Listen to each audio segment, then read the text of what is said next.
Salut Sophie. Salut Florian.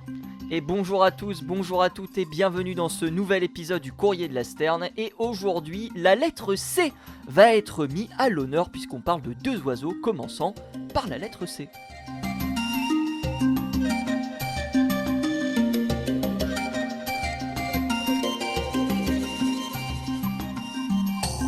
Alors, de mon côté, ce sera le coucou. Et toi Sophie, du coup, tu nous parles de quoi? Bonjour à toi.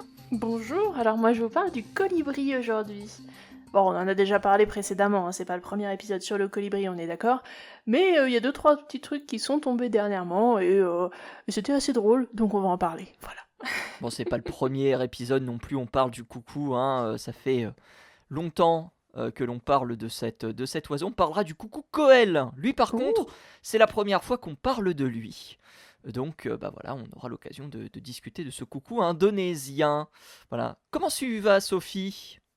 Mis à part les quelques coupures de courant qu'on a eues ici, du coup, tout va bien, c'est un peu la saison des orages, donc c'est aussi pas facile avec ce genre de choses. Voilà, faut s'attendre à des problèmes de ce style-là. Coupure de courant, hein, 2C, évidemment. Donc, ah mais c'est l'épisode du C, voilà. Ah, c'est l'épisode du C, exactement. Voilà, j'ai déjà le nom de l'épisode, parfait, incroyable.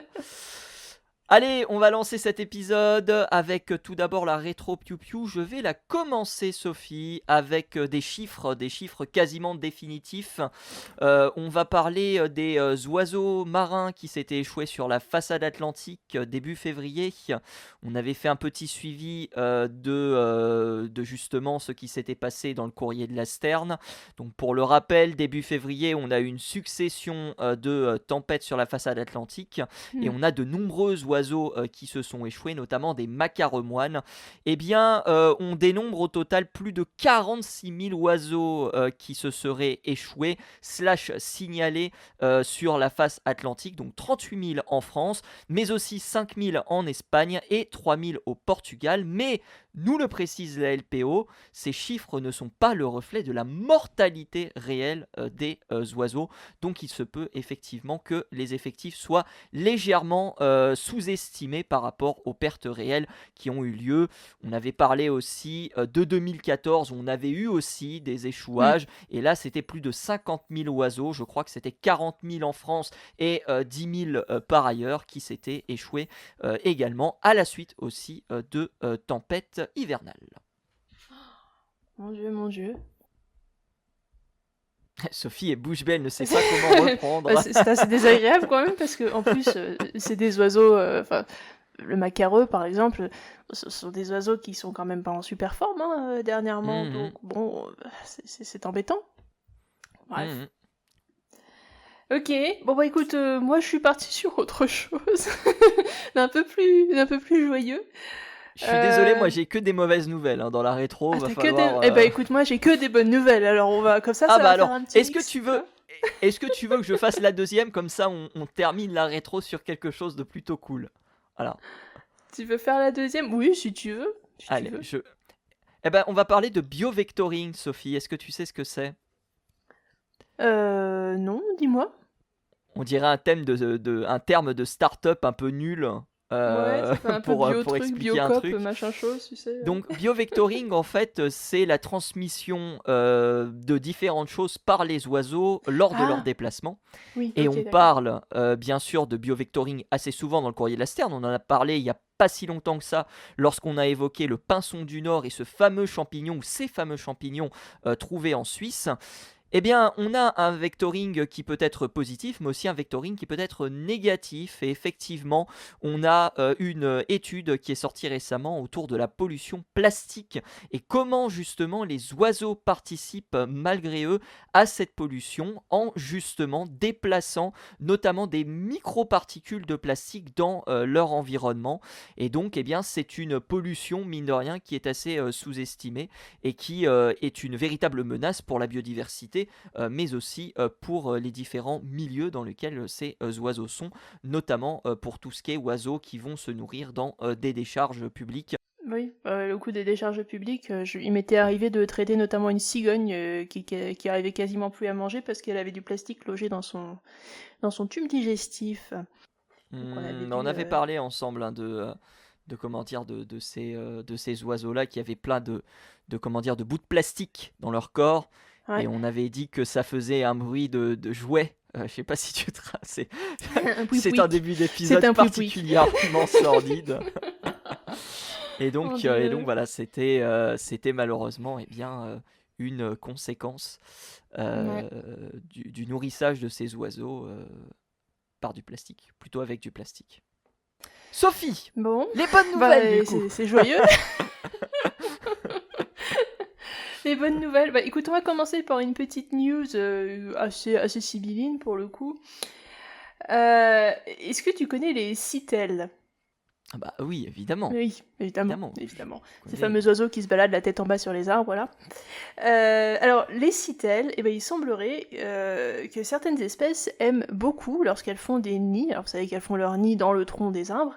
Eh ben, elles mettent de la résine à l'entrée du nid. Donc, elles utilisent la résine des conifères, hein, des forêts là où elles sont, pour ces espèces-là. Et donc, elles mettent la résine de ces conifères, elles en tapissent l'entrée du nid. Et jusqu'à dernièrement, on savait pas trop pourquoi. Je disais, bon, à quoi ça sert Oui, c'est au vrai que final? c'était toujours un peu flou. Moi, j'ai surtout entendu du fait que c'était pour adapter le trou à l'ouverture.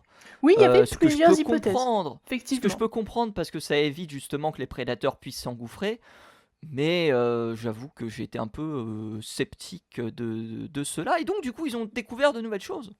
Oui, alors en fait, c'est plus un problème de parasites. Voilà, c'est une Ok. défense chimique en quelque sorte contre certains parasites. Et il semblerait aussi que le fait que ça colle, ça évite qu'il y ait d'autres trucs qui rentrent dans le nid aussi. Des petits trucs un peu plus petits. Donc en fait, c'est à la fois une défense chimique parce que visiblement dans cette résine il y a quelque chose qui va protéger contre certains parasites, et en plus ça fait une défense physique parce que comme c'est un peu collant, bah c'est pas facile de marcher dessus pour rentrer dans le nid.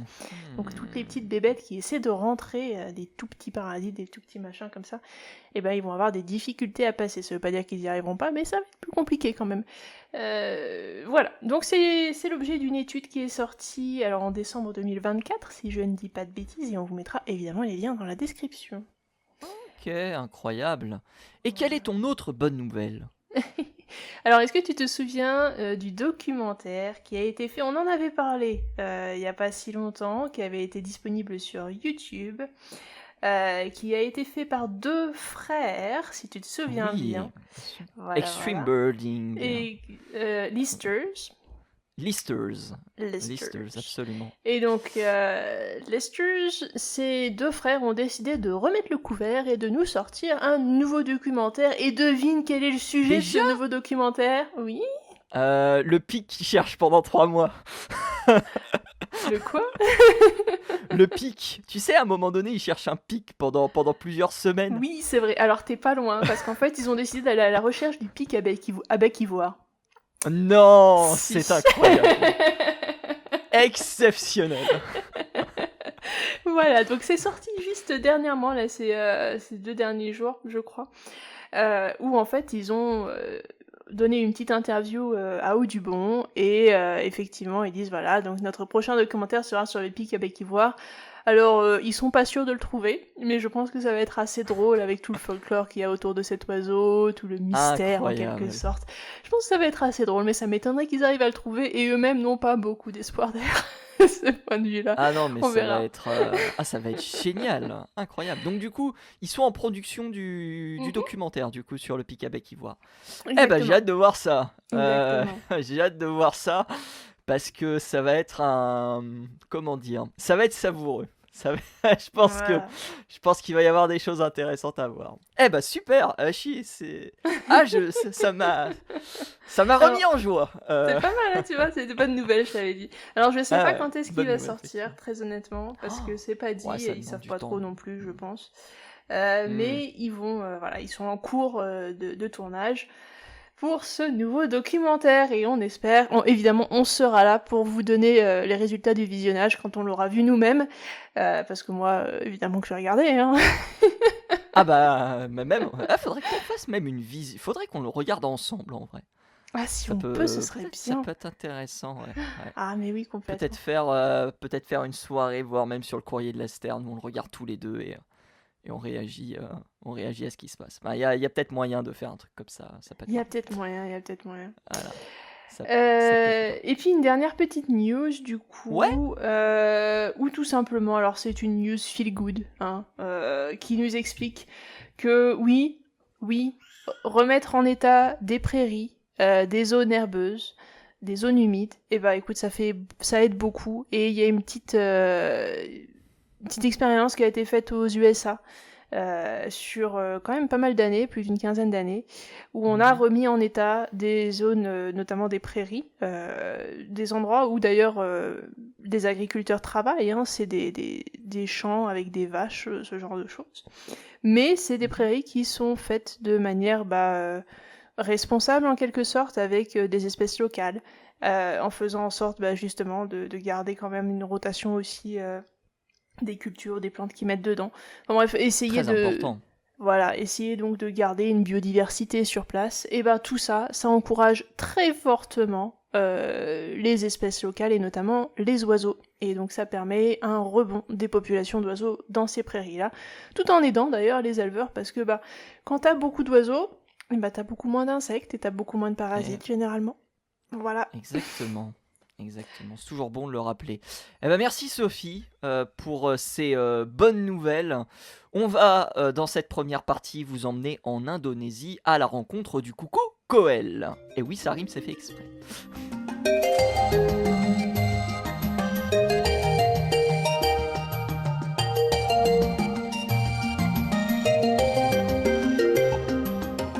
Ah, le coucou Koel.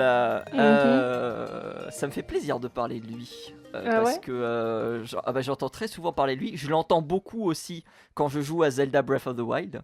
Parce qu'on l'entend dans la jungle. C'est vrai. Euh, C'est vrai. C'est lui et trop le bien, martin Zelda Breath chasseur of the Wild. géant. Ouais, c'est fantastique. Voilà, si vous ne jouez pas aux jeux vidéo, sachez que c'est une aventure assez extraordinaire. Bref, le coucou Koel, coucou tout noir, avec un œil rouge très prononcé. Je trouve qu'il est assez proche des drongos, morphologiquement parlant, quand même, qu'on avait déjà évoqué, avec justement ces couleurs très, très mates. Oui. Et puis donc un cri très caractéristique, comme on l'a dit, représenté dans Breath of the Wild, mais pas que, hein, c'est un cri aussi très utilisé dans la représentation des oiseaux dans les jungles, dans les films notamment. On le trouve en Asie du Sud-Est et jusque sur la face est de l'Australie. Et son cri très caractéristique lui a valu un surnom, Koel.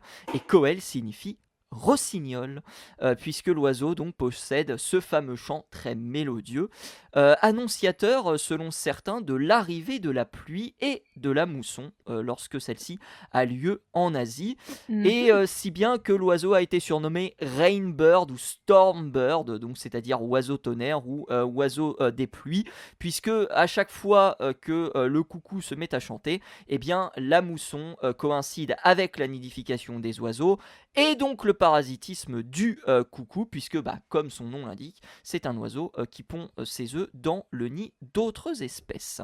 Et dans une nouvelle étude qui est sortie fin décembre dernier, début décembre dernier, pardon, des chercheurs se sont penchés sur le cas du parasitisme du coucou Koel chez diverses espèces d'oiseaux, dont notamment le corbeau familier, qui est un corvidé originaire du bassin sud-asiatique et qui est considéré comme l'un, on va dire, des plus anciens oiseaux à être parasités par le coucou Koel. Alors c'est pas le seul, puisque dans l'étude, on va avoir à peu près une dizaine d'espèces qui vont être suivies par les scientifiques. Alors suivies entre guillemets parce que ça va en réalité être des observations qui vont être faites en laboratoire. Mais grosso modo, on a une dizaine d'espèces. La plus parasitée étant la pyrrole à bec rouge, qui elle aussi est un corvidé. Et un magnifique corvidé, parce que les gens disent oui mais les corvidés ils sont tout noirs, ils sont tout blancs, etc. Les pyrroles, c'est tout l'inverse. Oui. Vraiment, Mon Dieu. allez voir les couleurs des pyrroles. Donc c'est une sorte de pie bavarde, mais avec un plumage beaucoup plus, Mhm. beaucoup plus joli. Il y a la pyrrole de Ceylan aussi, qui est à un niveau au-dessus de la pyrrole à bec rouge, qui est étudiée dans l'étude. Bref, il y a beaucoup d'oiseaux qui sont étudiés. Il y a aussi le ménate religieux, le martin triste. Ah, c'est joli Il y les a ménates aussi. le corbeau indien, je crois aussi, qui est, voilà, qui est, comment dire, qui est Mhm. étudié dans cette étude. Bref, on a à peu près une dizaine d'espèces qui sont étudiées. Et l'objectif des chercheurs, c'était de savoir si les coucous qui imitent beaucoup la couleur des œufs de la pyrrole, eh bien, imitaient aussi bien les œufs d'autres oiseaux qui sont parasités. On en avait parlé ensemble, Sophie, Oui. notamment pour, Mhm. c'était le drongo ou le géocoucou? Je sais plus. Pas le géocoucou, pardon, Non, non, c'était l'indicateur, pardon. C'est- c'est- l'indicateur. Géocoucou, c'est un peu ailleurs. C'était l'indicateur, hein, Non, si mes souvenirs sont bons. non, c'était Non, c'était le non, c'était drongo. pas non plus. Il me semble que C- c- c'était. Oh, ça va C'était me en revenir. Le Afrique, nom ça va. c'est sûr. Oui, oui, mais le nom va me revenir. Euh, Certainement plus tard. Non, c'était pas cela. C'est- Bon, c'est pas grave. En tout cas, on avait discuté dans l'étude que les oiseaux émettaient des œufs avec des motifs sur les œufs qui étaient différents, ce Mhm. qui permettait quelque part un parasitisme plus ou moins efficace selon eh bien, les individus qui étaient parasités. Parce que si la forme des motifs sur les œufs ne correspondait pas, eh ben, le nid était abandonné et du coup, le coucou, le drongo ou l'indicateur ou qu'importe l'oiseau qu'il était dans l'étude qu'on a étudiée, eh bien, ne parvenait pas justement à faire élever son petit. Donc, les chercheurs, ils se sont penchés sur Oh, deux choses. il me semble que c'était les D'abord, vachers. déterminer. Ah non, c'est pas possible, c'était en Afrique. Les vachers, Oh, t'en as parlé. Tu teases un épisode qu'on n'a pas encore sorti, Sophie, attention. non, non, une autre fois aussi pour une histoire d'eux, parce qu'il y en a qui sont pas. Enfin, il me semble qu'il y en a qui sont comme le coucou. Mais il y en a un autre aussi Je une fois. suis, je suis à peu près sûr que c'est Drongo ou Indicateur. Bref, c'est pas grave. Ah, l'indicateur, normalement, Donc, non. Mais bon, peut-être. je sais plus du tout. Bref, l'épisode est disponible sur la chaîne si vous voulez en savoir plus. Et Hmm. peut-être que ça nous reviendra d'ici là. Mais donc, du coup, les chercheurs, ils avaient deux objectifs pendant qu'on se dispute sur sur l'identité de l'oiseau.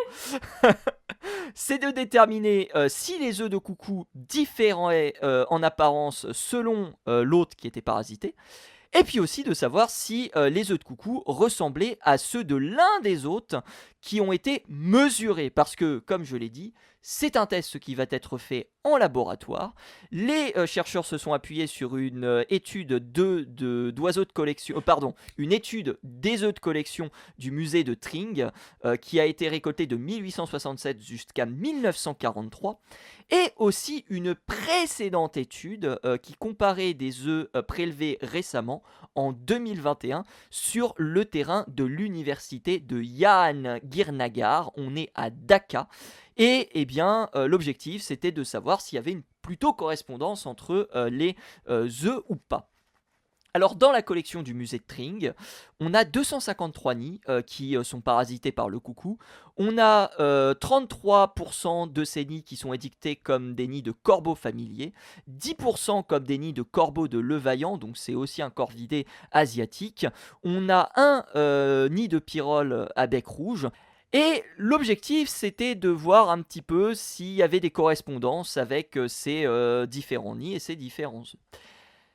Eh bien, grande surprise, ou peut-être pas, Sophie, tu nous diras, dans la précédente étude, il avait été déterminé que les coucous de la population, donc que j'ai cité tout à l'heure de l'université de Jahangir, n'avaient pas de variété de spécifique à l'hôte en termes de couleur, de luminosité, de motif ou de taille. Donc tout ça a été étudié. Et l'objectif, c'était de corroborer les résultats avec ce qu'il y avait dans les collections. Et résultat des courses, on corrobore ces résultats puisque, on n'a là aussi pas justement de véritable signification en termes de couleur, de luminosité, de motif et de taille de ces coucous. Donc, qu'est-ce qui se passe ? On a surtout en fait des œufs qui se rapprochent, on va dire, assez généralement de tout un groupe d'oiseaux qui sont capables de parasiter, mais il n'y a pas vraiment comment dire, de spécialité, il semblerait en tout cas chez le coucou Coel, pour parasiter une pyrole ou un martin triste ou un corbeau de Levaillant ou encore d'autres espèces, la pygriée chache par exemple, qui a été aussi testée. Alors reste quand même qu'il y a beaucoup de choses qui demeurent à être étudiées.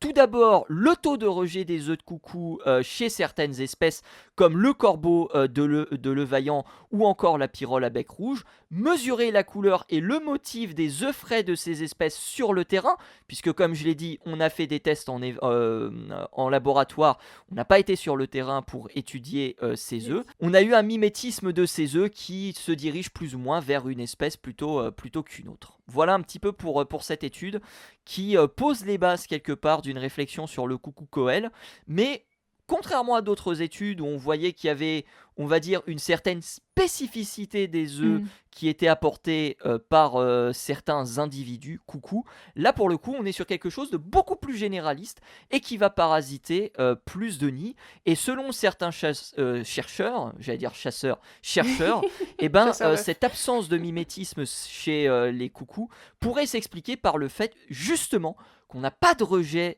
des œufs, ou en tout cas que le rejet des œufs n'est pas systématique. Donc s'il n'y a pas de rejet des œufs, il n'y a pas spécialement raison de mieux les camoufler que ça. Exactement. Mais c'est marrant qu'il n'y ait pas tant de mécanismes de défense de la part des espèces, justement, avec des œufs qui sont pas forcément identiques aux leurs, et pourtant ils les gardent. C'est intéressant. D'accord. Non, c'est pas mal. Du coup, c'est pas exactement ce que disaient les autres études sur d'autres espèces. C'est intéressant. C'est pas aussi. exactement ce genre de, effectivement, ce qu'on évoquait dans le courrier de la Sterne. Ce qu'on a évoqué avec notre fameux oiseau d'Afrique dont on se rappelle plus l'identité.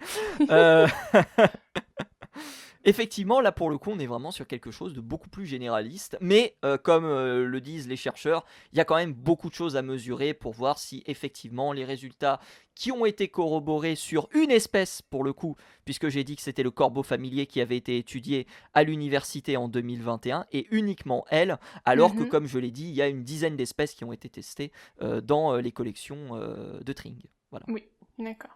Non, mais c'est intéressant, ça vient s'ajouter. J'ai l'impression qu'il y a pas mal d'études sur ce sujet dernièrement, quand même. Hein. Ouais, mais il y a plein de... Il y a plein de... Il y a, comment dire... Il y a des périodes comme ça où les gens sortent leurs études à peu près au même moment. Là, en ce moment, on aurait pu en parler parce que c'est un sujet que j'aurais pu évoquer. Le chant des oiseaux femelles. Il y a énormément d'études en ce début d'année qui sortent sur le chant des oiseaux femelles. Il y a une étude réalisée aux Galapagos, il y a une autre étude qui a été réalisée, je ne sais plus où, je crois que c'est en Australie. Bref, il y a quelques conjonctions qui se font sur ces périodes-là. Mais ça reste, ça reste des comment dire, des coïncidences d'une certaine manière, parce qu'on ne discute pas forcément entre chercheurs, etc. Mais ça montre aussi qu'il y a un certain intérêt pour des sujets aussi. particuliers. Quoi. Et puis le coco Coel est quand même un oiseau extrêmement étudié aussi en Indonésie, oui, c'est sûr. Ne serait-ce que pour son côté un peu mythique quelque part, puisque comme je l'ai dit, il est censé, selon certaines traditions, apporter la pluie. C'est vrai. Il y a beaucoup d'oiseaux qui s'appellent des rainbirds, d'ailleurs, tout autour du monde. Hein. Parce que là, nous, en Afrique, on en a un aussi, pareil. C'est pas un pinson. C'est pas un coucou non nous, plus. le pinson des arbres, j'ai appris qu'effectivement, il y avait quelques légendes qui racontent que le pinson des arbres, lorsqu'il chante, apportait la pluie. Voilà. Et toi, du coup, en Afrique, c'était quel oiseau ? Moi, c'est une... Alors, c'est pas pour le chant, c'est quand tu le vois arriver, normalement, ça annonce la pluie. Donc c'est un calao terrestre. Ok. Tu sais, les gros... Voilà. Les bucorves, en quelque sorte. Ces gros trucs-là. Il est pas relié au mythe de... Ah non, j'allais dire au mythe de l'Impundulu, mais non, Impundulu, c'est le héron... le héron ardoisé, je crois, si j'ai pas de bêtises, quelque chose comme ça. Donc Impundulu, c'est un peu l'équivalent du Thunderbird, c'est pas les grettes ardoisées, en ça Amérique du Nord. Aigrette ardoisée. Aigrette ardoisée, Oui, il tu as me raison. semble, hein. C'est pas héron ardoisé. Ouais, il me semble que c'est ça. Ouais. Ouais, ouais, Tu parce sais, on que a du mal aujourd'hui à trouver les noms d'oiseaux aujourd'hui, quand c'est même. difficile les noms d'oiseaux. Hein. Ouh là là, on est fatigué. Ah là là. Mon Dieu. Bon, et ben, après avoir parlé du coucou, on va parler du colibri, Oui. deuxième C, dans cette deuxième partie.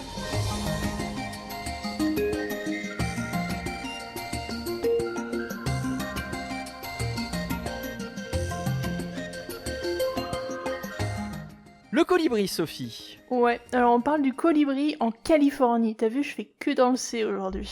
Oh là là, mais il y a pas plus tard que la semaine Quand même, hein. dernière, je discutais avec un développeur qui revenait de Californie, puisqu'il y a une grosse conférence annuelle des développeurs de jeux vidéo qui se réunissent.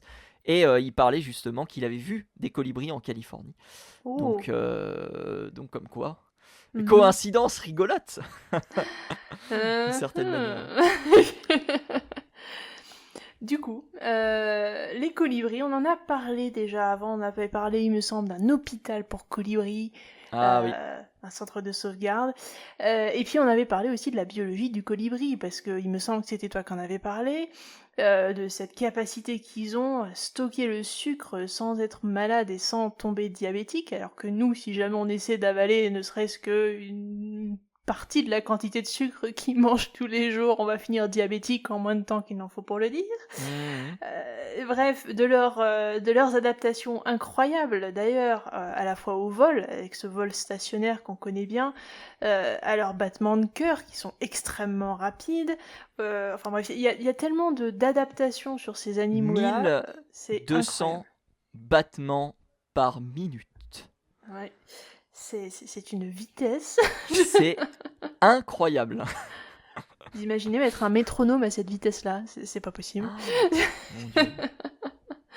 Enfin bref, donc le colibri, mais il semblerait qu'il n'a pas fini de nous étonner, parce qu'il y a un nouveau papier qui est sorti dernièrement. Alors il est sorti, il me semble que c'est la Royal Society Publishing qui a publié ça donc le 25 mars dernier, et qui nous parle cette fois-ci non seulement des colibris, mais aussi de quelques autres animaux qui sembleraient boivent de l'alcool régulièrement.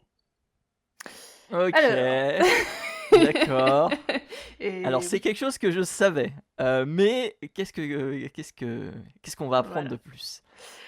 Alors, qu'est-ce qui se passe quand vous avez du sucre dans du liquide? Généralement, si vous laissez quelques bactéries agir dans cette mixture, ça va vous donner un peu d'alcool. Hein. Vous laissez ça suffisamment longtemps et puis ça finit par faire de l'alcool, alors de l'éthanol hein, principalement. Et c'est ce qui se passe, notamment dans le nectar des fleurs. Parce qu'il se trouve que les scientifiques se sont amusés à calculer la quantité d'éthanol présent dans des échantillons de nectar qu'ils ont récupérés sur diverses fleurs, donc en Californie. Et il semblerait que dans plus de 50% des cas, il y a de l'éthanol dans ces échantillons qu'ils ont pris. Alors, vous imaginez qu'en fait, le colibri, quand il passe de fleur en fleur, il récupère non seulement du nectar, mais aussi de l'alcool. Donc, la question se posait, est-ce que les colibris conduisent bourrés? Voilà. C'était ça la question, en gros. Qu'est-ce que c'est que cette question? Ok. Voilà. Ou du moins, combien d'alcool faut-il pour avoir un colibri qui ne vole pas droit? Voilà.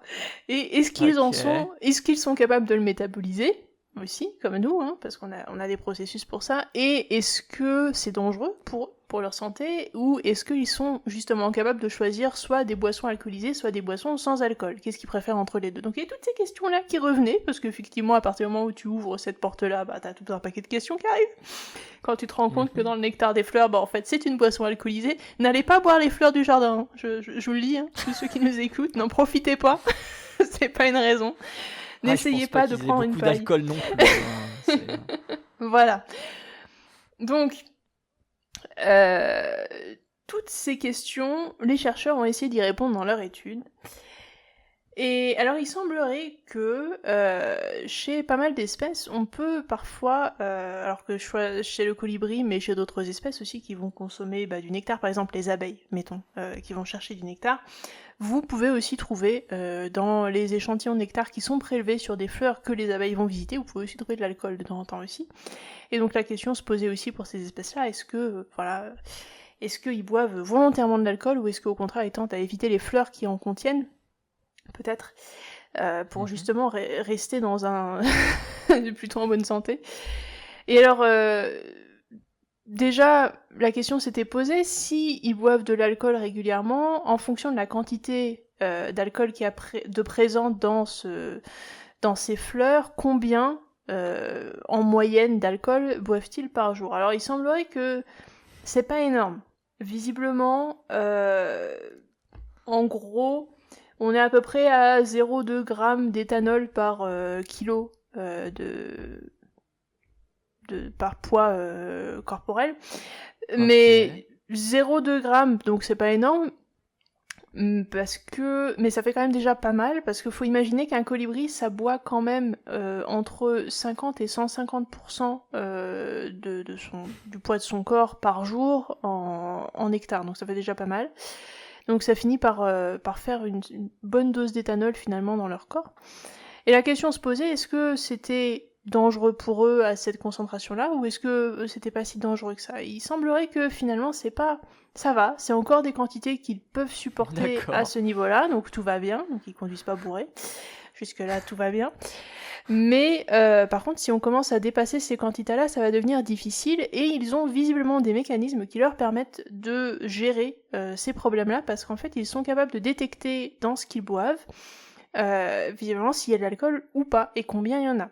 C'est-à-dire que quand on présente plusieurs... alors ils ont testé ça avec des mangeoires à colibri dans lesquels tu vas verser... du nectar avec plus ou moins d'éthanol à l'intérieur, en gros, voire une concentration qui peut aller jusqu'à 3% d'éthanol dans ce qu'ils ont proposé. Et bien, quand tu proposes ça, les colibris vont refuser en fait d'aller boire quand il y a trop d'éthanol, donc quand c'est trop alcoolisé. Par contre, ils vont volontiers aller boire dans les mangeoires à colibri qui ont jusqu'à à peu près 1% en concentration d'alcool dans le nectar, donc jusqu'à 1% en gros, c'est ok pour eux, mais dès qu'on dépasse cette quantité-là, ils n'y vont plus, donc ils ont un moyen, alors ils savent pas exactement comment, mais ils ont visiblement un moyen de déterminer si c'est ok ou au contraire si c'est trop, et dans ces cas-là, ils n'iront pas. Donc il y a un choix qui s'effectue à ce niveau-là déjà.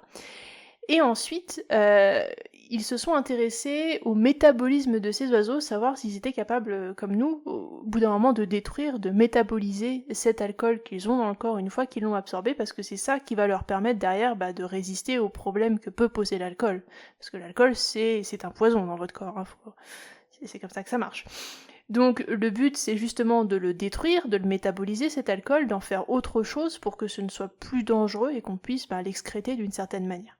Et donc, les chercheurs se sont intéressés aux plumes de ces oiseaux, parce que vous savez que dans beaucoup de phanères, alors pour nous ça marche avec les cheveux notamment, vous pouvez avoir des substances qui sont excrétées via tout simplement la production de phanères, alors les poils, les plumes, les écailles, enfin tous ces trucs-là peuvent contenir des choses comme des poisons. Vous avez notamment des restes de médicaments qui vont se retrouver dans vos cheveux, d'ailleurs, quand vous avez pris un traitement, c'est qu'il y a certains trucs qui vont se retrouver là-dedans.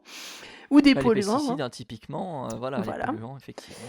Des polluants qui vont se retrouver excrétés comme ça dans vos poils et dans vos cheveux. Et donc ça va permettre d'ailleurs de savoir si vous avez subi un traitement ou pas. Et oui, tout se lit dans les cheveux. Et donc dans les plumes aussi, il semblerait, parce que si votre oiseau a subi une pollution, a eu des petits problèmes ou quoi, ça va se retrouver dans la pousse des plumes et dans la plume elle-même. Et en l'occurrence, lorsqu'on regarde les plumes de ces colibris, on retrouve un produit du métabolisme dû en fait à la destruction en quelque sorte ou de cet alcool qu'ils vont avoir dans le corps. Donc en gros, dans les plumes des colibris, ils ont retrouvé certains composants d'alcool qui prouvent qu'effectivement l'alcool avait été métabolisé et il avait été excrété lors de la formation de ces plumes-là dans la plume elle-même.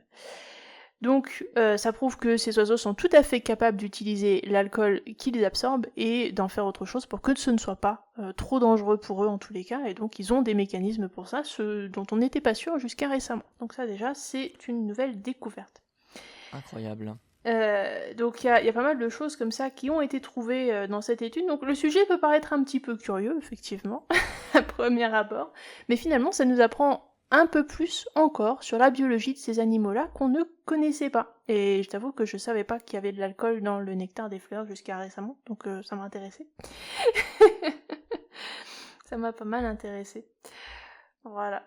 Et bon, c'est intéressant en fait parce que le but aussi, c'est de savoir quel est l'effet, parce que c'est des oiseaux du coup qui vont consommer de l'alcool littéralement tous les jours de leur vie. S'il y a autant d'alcool que ça dans le nectar des fleurs, c'est déjà pas si mal, ça veut dire que mine de rien, ils y sont soumis tous les jours à cet alcool. Et le but, c'est de voir les effets sur le long terme. Qu'est-ce que ça donne d'avoir une consommation d'alcool, surtout quand on a finalement un animal qui est tout petit comme ça et qui absorbe beaucoup de nectar tous les jours, quel effet ça a sur son métabolisme, sur l'oiseau en lui-même, puis peut-être sur sa longévité, on ne sait pas, il y a peut-être d'autres études à faire aussi de ce côté-là, ça peut être intéressant. Moi je serais curieux de savoir ce qu'il advient d'oiseaux qui pour le coup sont complètement alcoolisés. Je sais pas si tu as des images qui viennent en tête, mais moi j'ai des vidéos de pies bavardes ou d'oiseaux australiens qui se mettent à être ivres parce que ils ont mangé notamment des fruits fermentés. Et je serais très curieux de savoir comment ça se passe pour eux et savoir s'ils ont quelque part les mêmes les mêmes mécanismes de défense que les colibris. J'avoue, je suis assez curieux là-dessus. Bah je sais pas, écoute. Mais en gros, pour les colibris, on se retrouve... la quantité d'alcool qu'ils vont absorber par jour, ça équivaut plus ou moins à un verre de vin pour un humain par jour, en gros. Ok. C'est déjà pas si mal, si tu veux. Comparativement, oui, ils vont pas boire un verre de vin eux-mêmes, mais voilà, comparativement par rapport au poids du corps, tu t'imagines que si toi tu prends un verre de vin tous les jours, c'est à peu près la quantité d'alcool que le colibri va avoir comparativement à sa taille tous les jours. Donc c'est déjà pas mal en fait. Ah ouais, bah totalement. Voilà. Totalement. Voilà. Incroyable. Mais après, nous étonneront toujours ces colibris. Pour les autres animaux, je t'avoue que je sais pas trop. Il y a des études qui avaient été faites sur des temps de réaction de certains animaux, justement sous l'emprise de l'alcool, notamment chez des poissons. C'était assez drôle. Oh bah, je pense que t'as pas besoin de faire des études sur les temps de réaction quand tu vois la pie complètement comment dire, stone dans le jardin à faire des roulades. Hein. Après, je ne suis pas scientifique, mais elle a l'air je de pense s'amuser que... du coup. Elle vit sa meilleure vie, là, clairement. Mais, mais c'est pas impossible, hein. C'est pas impossible. Ça se trouve, elle s'imagine des choses qu'on ne connaît pas. Hein. Tu sais pas. Après, il faut savoir aussi que les fruits elle devient une marmotte le temps de quelques heures. Il y avait des vidéos par contre qui avaient été truquées. C'est des vieilles vidéos qui montraient des éléphants alcoolisés, des machins comme ça, mais en fait ils avaient littéralement filé de l'alcool à ces animaux-là. En fait, ils n'avaient pas juste donné des fruits qui étaient un peu passés, c'était littéralement de l'alcool qu'ils avaient fait boire à ces animaux-là. Et ça, niveau éthique, c'est pas terrible quand même. Ah bah non. Voilà, donc c'était pas... Non, un éléphant ne sera pas complètement stone juste en mangeant quelques fruits. C'est pareil pour les singes, normalement, ils peuvent être un petit peu pompettes, hein, oui. Bon, enfin, je pense que ça dépassera pas ça, parce que la quantité d'alcool contenue dans un fruit n'est pas énorme non plus. Donc à moins de boire direct à la bouteille. Ça suffit quand même à peut-être pour les oiseaux. À rendre malade une pie, tu vois. C'est plus petit une pie. C'est assez... La quantité d'alcool qui suffit pour la rendre malade, je pense que c'est pas la même. Mais par rapport au colibri, tu vois. Ouais, faudrait voir combien elle consomme avec un fruit un peu... Un éthylotest pour oiseaux. Ah là là. Bref. À consommer évidemment avec modération. Voilà. Oui. Voilà. Même si Sophie, on sortira peut-être le champagne. Parce que la semaine prochaine, c'est la 150e de l'émission. Donc émission spéciale dans laquelle on va revenir finalement sur des sujets classiques, mais on aura un invité. Et cet invité, ça fait très longtemps qu'on ne l'a pas reçu, on sera très content de le retrouver. Bon, il n'y a pas spécialement trop de suspense pour ceux qui suivent l'émission. Et pour d'autres, exactement. Et pour d'autres, on vous donne rendez-vous la semaine prochaine. Si vous avez apprécié cet épisode, n'hésitez pas à le partager autour de vous sur toutes les plateformes de streaming. Vous retrouverez cette émission. Vous la retrouvez également sur YouTube. Sur YouTube, vous pouvez également nous émettre vos commentaires ou vos questions si jamais vous avez des questions. Et puis dans la description, vous retrouvez bien évidemment l'intégralité des sources que nous avons détaillées dans cette émission. Merci à vous tous de nous avoir suivis et rendez-vous donc la semaine prochaine pour la 150e. Salut à tous et salut à toutes. À plus.